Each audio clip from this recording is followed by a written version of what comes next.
Chapter 10. Yahweh said to Moses, Go into Pharaoh, for I have hardened his heart and the heart of his servants, that I may show these my signs among them, and that you may tell in the hearing of your son and of your son's son what things I have done to Egypt, and my signs which I have done among them, that you may know that I am Yahweh.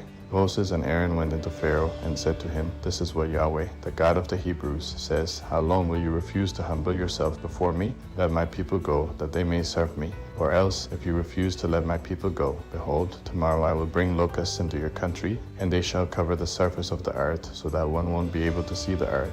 They shall eat the residue of that which has escaped, which remains to you from the hail, and shall eat every tree which grows for you out of the field. Your houses shall be filled, and the houses of all your servants, and the houses of all the Egyptians, as neither your fathers nor your fathers' fathers have seen since the day that they were on the earth to this day. He turned and went out from Pharaoh. Pharaoh's servants said to him, How long will this man be a snare to us? Let the men go, that they may serve Yahweh their God. Don't you yet know that Egypt is destroyed? Moses and Aaron were brought again to Pharaoh, and he said to them, Go, serve Yahweh your God. But who are those who will go?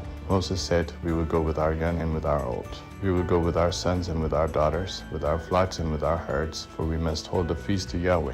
He said to them, Yahweh be with you if I let you go with your little ones. See, evil is clearly before your faces. Not so. Go now, you who are men, and serve Yahweh, for that is what you desire. Then they were driven out from Pharaoh's presence. Yahweh said to Moses, Stretch out your hand over the land of Egypt for the locusts, that they may come up on the land of Egypt, and eat every herb of the land, even all that the hail has left. Moses stretched out his rod over the land of Egypt, and Yahweh brought an east wind on the land all that day, and all night, and when it was morning, the east wind brought the locusts. The locusts went up over all the land of Egypt, and rested in all the borders of Egypt. They were very grievous. Before them there were no such locusts as they, nor will there ever be again.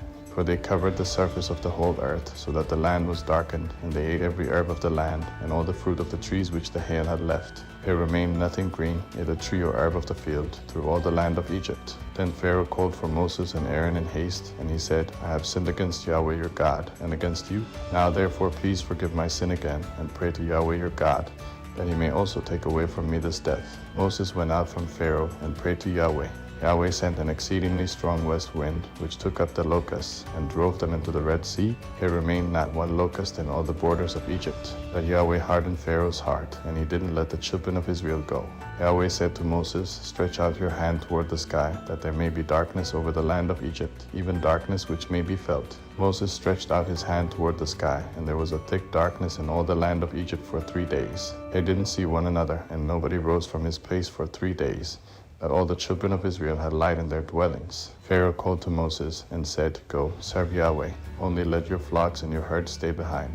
Let your little ones also go with you. Moses said, You must also give into our hands sacrifices and burnt offerings, that we may sacrifice to Yahweh our God. Our livestock also shall go with us. Not a hoof shall be left behind, for we must take to serve Yahweh our God, and we don't know with what we must serve Yahweh until we come there. But Yahweh hardened Pharaoh's heart, and he wouldn't let them go. Pharaoh said to him, Get away from me. Be careful to see my face no more, for in the day you see my face you shall die.